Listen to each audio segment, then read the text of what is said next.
सारे साधनों का एक ही पर्यावसान है, मन का इष्टाकार हो जाना, इष्टमय हो जाना। परंतु ये बहुत कठिन बात है। मन का प्रभु में समर्पित हो जाना बहुत कठिन बात है। ये सर्वथा सत्य है कि मन का जब तक प्रभु में पूर्ण समर्पण नहीं होगा, तब तक अध्यात्म की ऊंचाई पर, जहां काम क्रोध लोभ मोह मद मत्सर स्पर्श भी नहीं कर सकता, अर्थात स्फुरण ही नहीं होता है, उस भूमिका पर पहुंचना असंभव है जब तक मन अपने आराध्य देव में समर्पित नहीं हो जाता। बड़ी कठिन चीज है मन को रोकना। 5 मिनट मन कहीं गया ही नहीं, केवल प्रभु में डूबा रहा, बहुत बड़ी उपलब्धि है। निरंतर मन भगवदाकार है, वो तो सिद्ध पुरुष हैं। अर्जुन के सदस्य जो महाबली हैं, भगवान के सखा हैं और दिव्य हैं, वो प्रभु से कहते हैं कि मन को रोक पाना बहुत कठिन है प्रभु। इतनी सामर्थ्य है भगवान की कृपा से कि आपने चरित्र सुना, उर्वशी जी काम से प्रेरित होकर स्वागत करती हैं और वो कहते हैं माता कुंती और माद्री के समान मैं आपको देखता हूं, जैसे गुरु पर भाव होता है वैसा आप पर भाव है, आप एक शब्द भी ऐसा न निकालिए। ऐसे महापुरुष कह रहे हैं भगवान से स्वयं कि मन को रोकना बड़ा कठिन है। इतना कठिन वायुरिव सुदुष्करम, जैसे तूफान को रोकना कठिन है, ऐसे मन को रोकना कठिन है। परंतु भगवान अर्जुन की इस बात को एकदम नकारा नहीं कि तुम ठीक नहीं कह रहे हो, कह रहे ऐसा ही है। असंशयम महाबाहो मनो दुर्निग्रहम चलम, बिल्कुल तुम ठीक कह रहे हो, ऐसा ही है। मन को रोकना बहुत कठिन है, पर ऐसा नहीं है कि उसे रोका नहीं जा सकता। कठिन है पर रोका नहीं जा सकता, ऐसी बात नहीं है। तुम महाबाहो हो, शूरवीर हो, तुम प्रयास करो, ये हम सबके लिए है। तो हम कहें कि हम तो शूरवीर हैं नहीं, देहाभिमान के कारण तुम वास्तविक शूरवीर नहीं हो। अपने स्वरूप की तरफ देखोगे तो तुम भगवद अंश हो। जो अर्जुन जी में आत्मस्वरूप विराजमान है भगवान, वही तुम्हारे हृदय में विराजमान है, बिल्कुल संशय मत करना। हम जितना शरीर और संसार से प्रीता करते जाते हैं, वैसे ही हम दिव्य शक्ति से रहित होते जाते हैं, और जितना हम इसका त्याग करके प्रभु में अनुराग, उतने हमारे अंदर दिव्यता आती जाती है। मन जो ये है, इसका निग्रह करना बड़ा कठिन। निग्रह माने रोकना, हटाना, जिन विषयों में जाता है उससे हटाना। परंतु ये वश में हो जाता है। अभ्यासेन तु कौन्तेय वैराग्येण च गृह्यते। अभ्यास और वैराग्य दो के द्वारा इस मन को वश में करने का उपाय श्री भगवान ने बताया। मन को जबरदस्ती खींचना बहुत कठिन बात है, और प्यार से खींचना थोड़ा सरल है। जबरदस्ती इसके साथ करने में चूंकि हम बराबर हारते गए हैं, इसका जीतने का अभ्यास है, ये मुझे हरा देगा। एक ही केवल उपाय समझ में आता है, अगर थोड़ा सा हमें आधार मिल जाए तो हम इसको वश में कर सकते हैं। आधार, पहला आधार सत्संग। क्योंकि जैसे हमें प्यास बढ़ती है, फिर हमें कोई दूसरी वस्तु अच्छी नहीं लगती। जल में मन लगाना नहीं पड़ता। देखिए, जब प्यास लगे तो आपको अधोटा दूध पिलाया जाए कि जल से बहुत ही कीमती है, आपको बिल्कुल नहीं, आपके मन को रुचेगा नहीं। अच्छा, जल का हम चिंतन करें, जल का हम ध्यान करें, ऐसा भी नहीं, बिल्कुल जलमय होगा मन, बस पानी चाहिए। क्यों? क्योंकि प्यास लग गई है। पहला आधार है सत्संग। हम देखते हैं कि जो एकांतिक हैं पर सत्संग नहीं सुनते, बहुत से ऐसे दोष हैं जो उनको अध्यात्म में आगे नहीं बढ़ने देते। देखा है, बहुत से ऐसी जिनको समझ नहीं पा रहे, उनकी वो कमियां हैं जो उनको अध्यात्म की ऊंचाई पर नहीं चढ़ने दे रही, और वो अहम के कारण सत्संग का सेवन नहीं करते। मैं सब जानता हूं, और इसी अहम में वो कमी बैठी हुई है जो तुम्हें भगवत साक्षात्कार नहीं होने देगी। देखो, भगवान शंकर को कुछ जानना नहीं है, लेकिन प्रसंग पे पाया गया कि काकभूषुंड जी जब भगवत चर्चा सत्संग करते हैं तो भगवान शंकर हंस रूप में वहां जाके सुनते हैं, क्योंकि शिव रूप में जाएंगे तो फिर उनको खड़े होकर के आदर करेंगे, पास बैठा लेंगे, फिर बोलेंगे नहीं, क्योंकि आदि महादेव विराजमान है उनके सामने कैसे, तो वो हंस रूप में जाए। कहीं भी भगवत चर्चा हो हरि की तो भगवान के परम प्रेमी महान भक्त जो अव्यक्त रूप से वो सुनते हैं। कहीं भी भगवत चर्चा हो, हनुमान जी जैसे परम ज्ञानी बैठकर सुनते हैं चुपचाप गुप्त रूप में आकर के, ऐसे कि जैसे हम जान ही न पावे, ऐसे बैठ के सुनते हैं।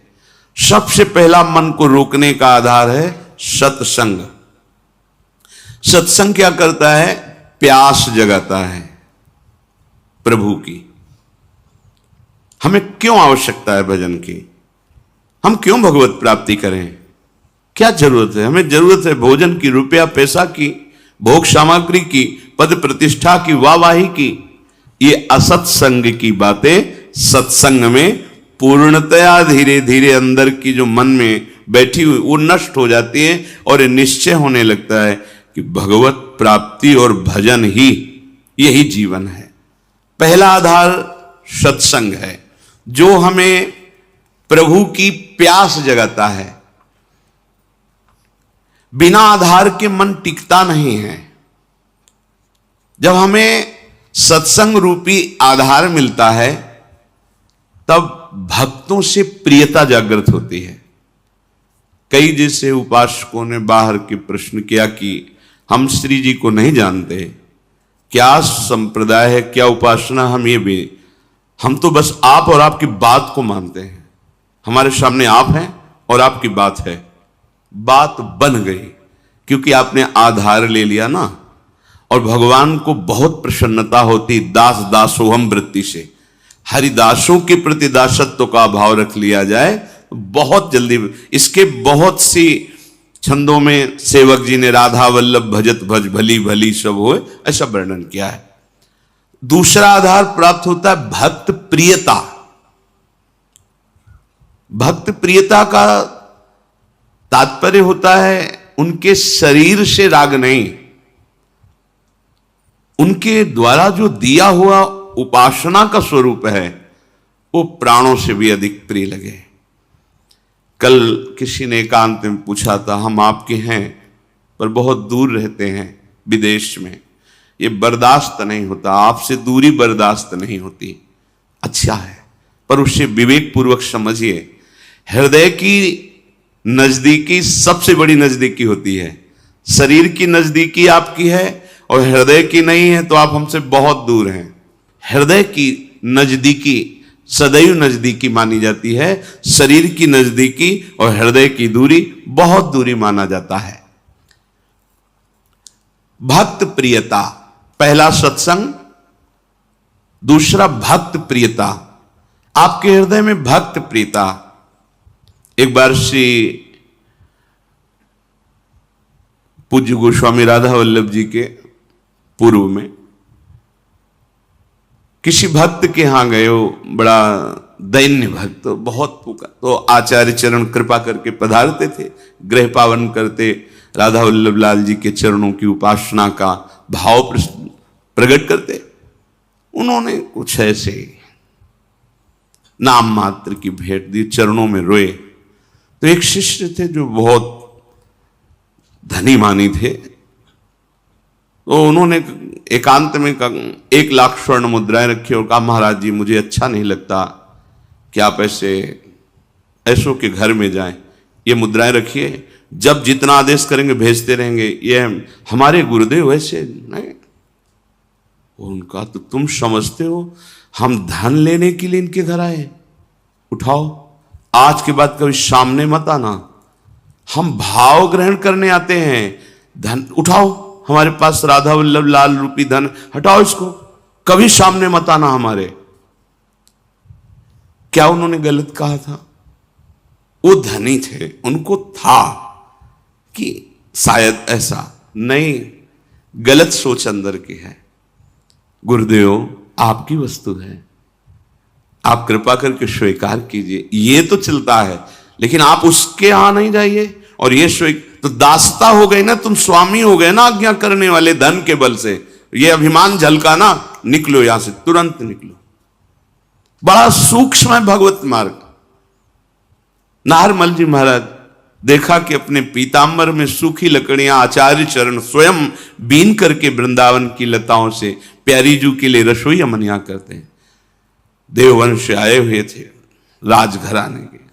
उनका प्रभु अच्छा नहीं लगा आप लकड़ी बीन रहे, ये हम धीमर से करवा देंगे, आप विराजिए। यद्यपि उनके अंदर सुख देने की भावना है, पर प्रधान वृत्ति धन होने के कारण अगर ये कह देते कि प्रभु आप विराजिए, मैं बीन करके एकत्रित करता हूं, ये सेवा का सौभाग्य मुझे दीजिए, तो बहुत प्रशंसनीय बात। लेकिन धीमर से करवा देंगे। महाप्रभु ने कहा विशुद्ध संतों की, रसिकों की कृपा से मुझे महारानी जी की सेवा का सौभाग्य मिला। श्री जी की सेवा को तुम हे देखते हो, धीमर से कर, आज के बाद मैं तुम्हारा त्याग करता हूं। खूब रोए, श्री जी से प्रार्थना की। जब श्री जी ने आदेश किया तब फिर क्षमा किया। भक्तों के संग का निर्वाह करना बड़ा कठिन होता है, क्योंकि भक्त का संग का जब रंग चढ़ेगा तो वो अपने स्वामी के दरबार में ले जाने लायक बनाएंगे। और यही दरबार दीन को आदर रीति सदा चली आई। हमारे मालिक के दरबार में दैन्य का प्रयोग होता है, हम का नहीं। दीनता, जेहि दीन पियारे वेद पुकारे, द्रवहु सुश्री भगवाना। जिनको दीन प्यारे हैं तो संत जन क्या करते हैं? तुम्हारे अंदर के अहंकार को नष्ट करते हैं। अब जब अहंकार पर चोट पड़ी तो जैसे सांप की पूंछ पे पैर रख जाए तो फन, ऐसे अहंकार उड़ता है। तो हम दूसरी जगह देख लेंगे। और जहां वो दूसरी जगह खड़ा दिखाई दिया, गया मार्ग गया। अब नहीं, सब जगह से भाग करके एक ही उपाय है, महारानी की शरणागति। सब जगह से खुला मार्ग है, लेकिन इनकी शरणागति की पुष्टता रसिकों से। अगर कहीं पंक्ति से बिलग हो गए तो अब कहीं के नहीं रहोगे, क्योंकि आधार अब मन का आपका अहंकार होगा। वो अहंकार आपको नष्ट कर देगा, किसी काम का नहीं रखेगा। किसी ने पूछा था हमसे, धनी थे, कि हमारी वृत्ति रही है बहुत दान देने की, हम क्या करें, क्योंकि उसके कारण बहुत लोगों का सानिध्य रहता है। वह उसको उठा के यमुना जी में फेंक दो, जितने से तुम्हारी नमक रोटी चले उतना रख लो। देने लायक तुम मत रहो, क्योंकि ये देने की तुम्हारी अहंकार वृत्ति सतमार्ग से तुम्हें विचलित कर देगी, भगवत मार्ग से विचलित कर देगी। नहीं माना। भगवत प्रेमी महात्माओं का संग करने के लिए दैन्यता चाहिए, और दैन्यता भी ऐसी कि देने की स्मृति भी ना रहे। देने की स्मृति भी न रहे, मैंने कुछ दिया है, और एहसान माने कि मेरी मानी हुई मान्यता को इन्होंने स्वीकार कर लिया। अहो भाग्य, जिसे मैं ढो रहा था उसको इन्होंने मिटा दिया। जब भक्त संग होता है, इसके बाद उसको प्रेम का आधार मिलता है। क्या? नाम में प्रीति, रूप में प्रीति, लीला में प्रीति, प्रभु की सेवा में प्रीति। अब जैसे उसे ये आधार मिला तो फिर मन लगाना नहीं पड़ता, स्मरण प्रारंभ हो जाता है। पर आधार आपका एक एक कदम सुदृढ़ होना चाहिए, फिसलना नहीं चाहिए। जो तुम्हारे अनुकूल बर्ताव करे सदैव, तो आप निश्चित समझ लेना आपका दरबार में प्रवेश नहीं होगा। बात समझ लो हृदय से, आपका कल्याण नहीं होगा, क्योंकि जगत में यही तुम्हें मिलता रहा है, उसी से तुम्हारा मलिन अहंकार पुष्ट हुआ है। अब उसके नष्ट होने का अवसर मिला है, क्योंकि भक्त संग मिला है। एक शिष्य बनने के लिए गुरुदेव के पास गए। काफी दिन जाने पर उन्होंने हिम्मत आई और कहा, मैं आपको गुरु रूप से वरण करता हूं और आप मुझे मंत्र दीजिए। तो उनका, इतने दिन के निरीक्षण में मैंने तुम्हारे अंदर क्रोध वृत्ति बहुत पाई है। आश्रम में तुम जिससे देखो झिड़कते रहते हो, तुम्हारी नाक में गुस्सा रखा है। हम मंत्र तब देंगे जब तुम इस गुस्से पर काबू कर लो।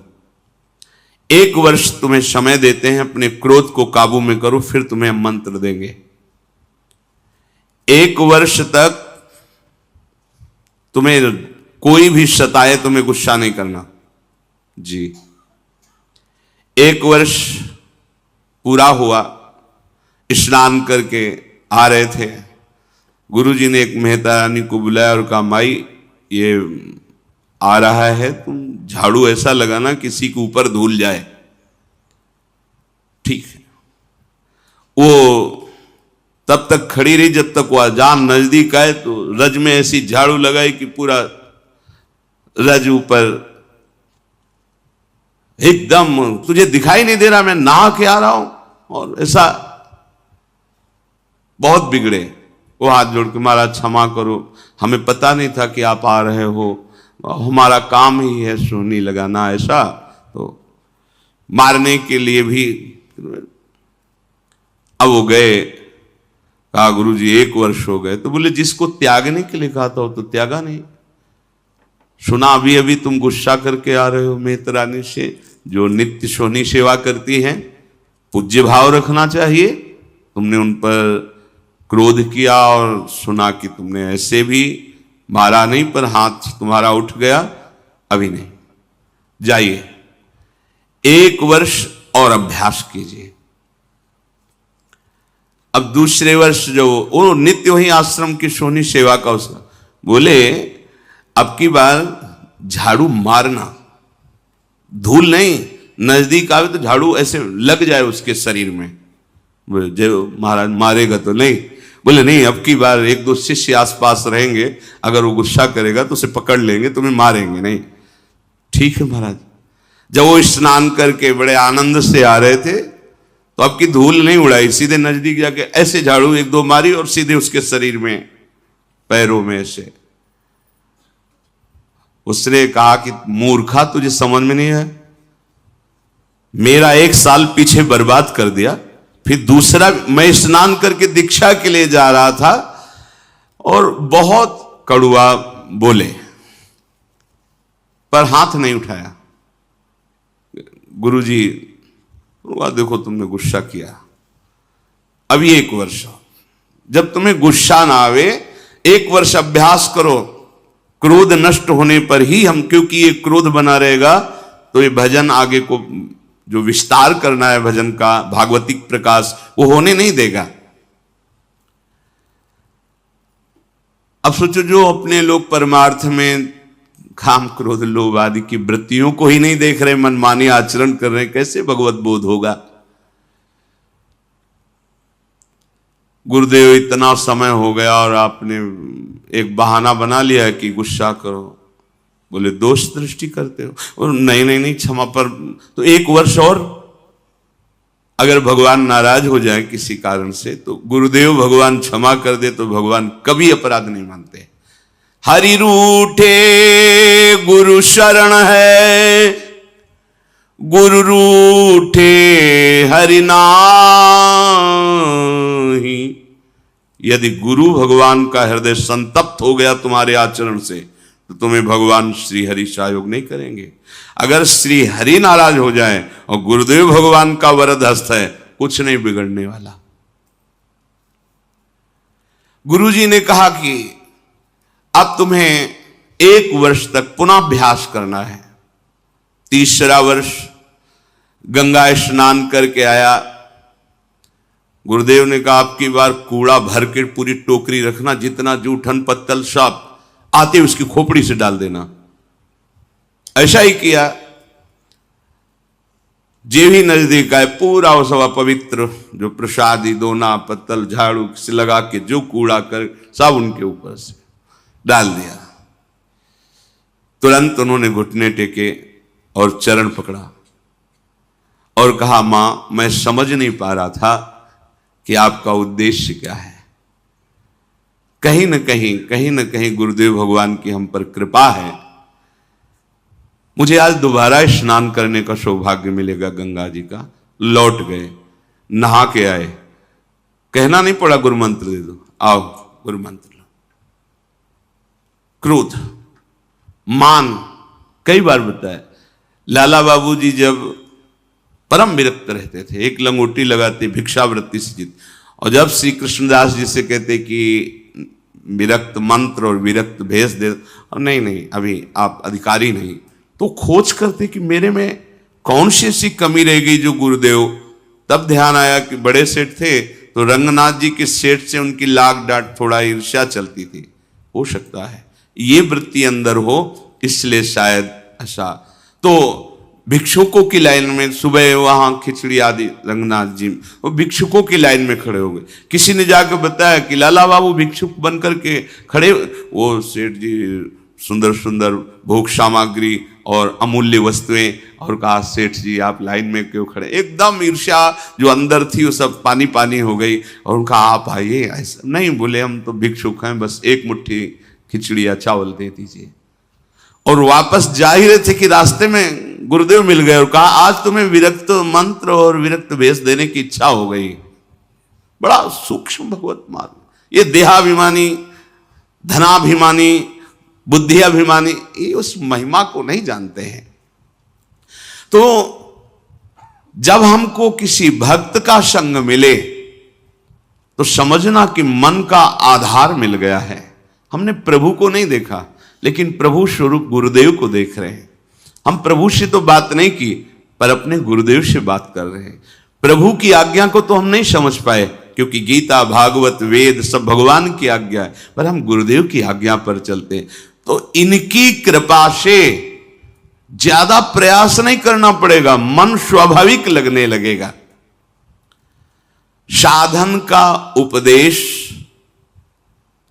उसी के ऊपर रंग लाता है जो उनकी आज्ञा के अनुसार चलते। सुनते तो सब हैं, ध्यान रखना, रंग उसी के ऊपर। एक एक शब्द बहुत कीमती होता है। जब संत महात्मा बोलते तुम उसे ऐसा मत समझना कि इनका नशा है बोलना। एक एक शब्द बस पकड़ लो, ये परमार्थ है। एक एक शब्द पर ध्यान दो। अगर तुम उसे उपहास में ले लोगे तो कहते ही रहते, तो माया घसीट के वहां खड़ा कर देगी। अब ना पीछे के रह गए, जो मंत्र जपते थे वो नहीं चलेगा, क्योंकि तुमने दूसरा मंत्र ले लिया, और जहां मंत्र लिया वहां अपराध बन गया, अवज्ञा बन गया। अब ये भी नहीं चलेगा। वो होगा क्या? विषय चिंतन और लोक रिझावा, खत्म, परमार्थ खत्म। अध्यात्म यहां प्रकाशित होता है। गुरु आज्ञा से चलो, आपको मार्ग अंदर दिखाई देगा, शुद्ध दिव्य मार्ग, ये मार्ग चल रहे हैं। यदि आज्ञा का पालन नहीं किया तो एक शब्द याद रखो, तुम्हारा स्खलन हो जाएगा। स्खलन होता है गिर जाना, तुम पतित हो जाओगे, गिर जाओगे। ये मार्ग ध्रुवदास जी ने लिखा है कि यद्यपि घरनी अति बुरी, पति नहीं छाणत ताय, देखत ही पर पुरुषम तजत ही चिन वाय। पत्नी बहुत कड़वे स्वभाव की है, बड़ा रुद्र रूप रखती है, अनुकूल व्यवहार नहीं करती है, पर वो किसी और पुरुष की तरफ आंख उठा के नहीं देखती। कभी पति उससे त्याग नहीं सकता। लेकिन बहुत मधुर व्यवहार करती है, बहुत मृदु मीठा बोलती है, सामने आने पर बड़ा सम्मान करती है, लेकिन पीछे आचरण उसके पर पुरुष से जिस दिन उसको पता चलेगा, उसी दिन उसके हृदय से बात खत्म हो जाएगी कि ये मेरी बात। बस ऐसे ही हमारे गोपाल जी की, हमारे प्रभु की रीति है। मन वचन कर्म से प्रभु के अनन्य होकर एक भरोसो, एक बल, एक आस विश्व। अगर कहीं दिखाई दे गया कि दूसरे का आस, बस भी बहुत लंबी यात्रा है, आप मंजिल नहीं प्राप्त कर सकते। तो एक शब्द याद रखिए कि आज्ञा पालन न करना अर्थात अपने मार्ग से स्खलित हो जाना है। भक्ति साधन को मामूली साधन मत समझो। जो महाप्रेम प्रकट करके भगवान को अधीन कर दे, उसके लिए सिर्फ तुम्हारी अनन्यता की परीक्षा होगी। ध्यान रखना, सिर्फ अनन्यता की। आप अनन्य। हितोत्सव की बधाई में शब्द श्री जी ने निकाला था अंदर से कि निकुंज में बधाई बट रही तो निकुंज है, यहां भी एक बधाई सुन लो। यदि इनके सिवा तुम्हारे हृदय में अन्य आश्रय नहीं हुआ तो बधाई पक्की आखिरी जन्म। आपको लगता है हवा में बोल गए। एक दिन टटिया स्थान के एक महापुरुष बहुत प्रसन्न थे। उन्होंने कहा आज जो आ जाएगा, जो मांगेगा वो दे देंगे। संतों की मौज होती। बिहारी जी की ऐसी लीला एक भी व्यक्ति नहीं गया उस दिन, एक भी। और आराम से बैठे थे, सबसे कह दिया आज जो मांगेगा कोई, बिहारी जी मांगेगा बिहारी जी दे देंगे, प्रीति जो चाहेगा वो दे देंगे। गया ही नहीं, चिल्लाते जाओ तुम्हारा आखिरी जन्म। बोले हम ऐसे आचरण करेंगे कि तुम्हारी एक भी बात सत्य नहीं होने देंगे। अब फिर क्या है? अनन्यता होए अनन्य एक व्रत गाहो, बस इतनी केवल मांग है। गीता जी में देख ले, भगवान ने बहुत बार अनन्यता के लिए कहा। साधन में योग्य सद्गुरुदेव ही परमार्थ हैं। योग्य शब्द इसलिए यहां महापुरुषों की वाणी है, इसलिए लगाया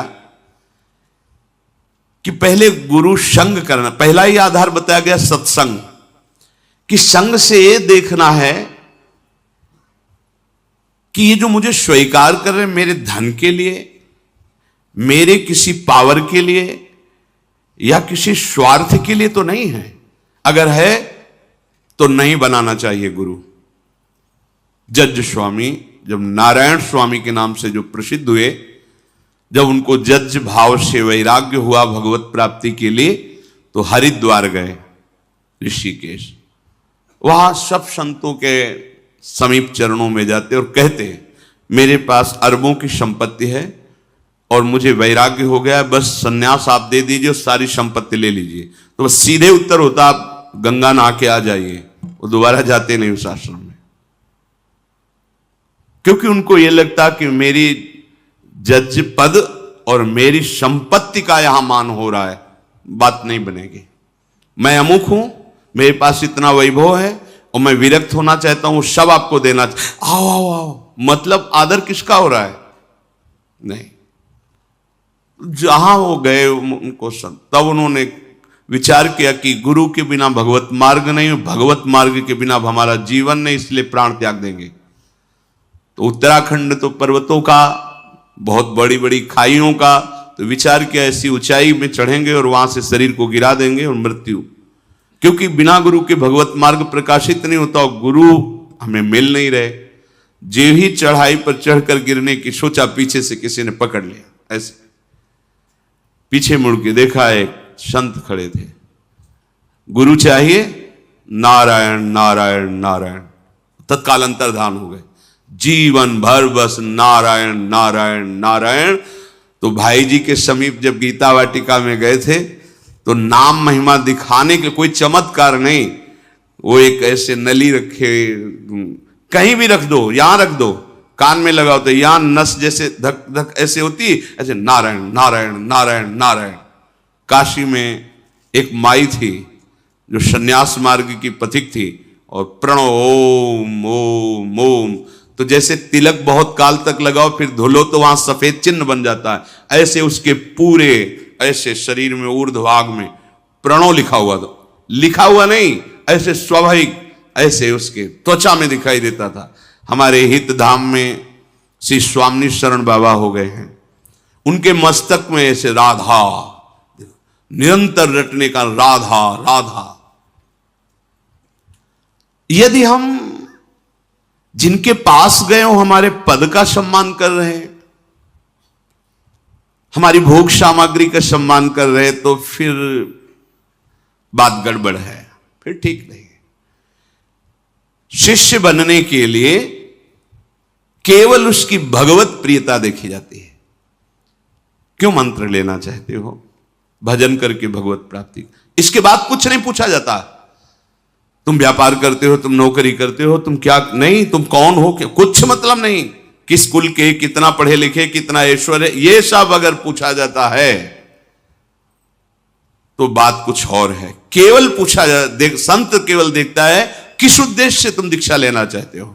हमारे पाप नष्ट हो जाए, हमारा कल्याण हो जाए, अधिकारी हो, हमें भगवत प्रेम प्राप्त हो, हमारा जीवन सार्थक हो, हम धर्म से चले, सत्य से चले, बस इतना परिचय। आप जो भी हो मेरे प्रभु के अंश हो, जहां के भी हो हमारे प्रभु की गोद में हो, चलो भगवत मार्ग में, बस इतना परिचय आवश्यक है। तब लग जोगी जगत गुरु, जब लग रहे निराश, और जब आशा मन में भई तो जग गुरु और जोगी दास। ये भगवत मार्ग है। इसलिए कह रहे हैं भगवत मार्ग प्रकाशित होता है गुरुदेव से, पर योग्य गुरु आवश्यक है। यदि गुरु ना मिले तो भगवान से प्रार्थना करो, उनका नाम जप करते हुए कि मुझे गुरुदेव रूप से मिलो।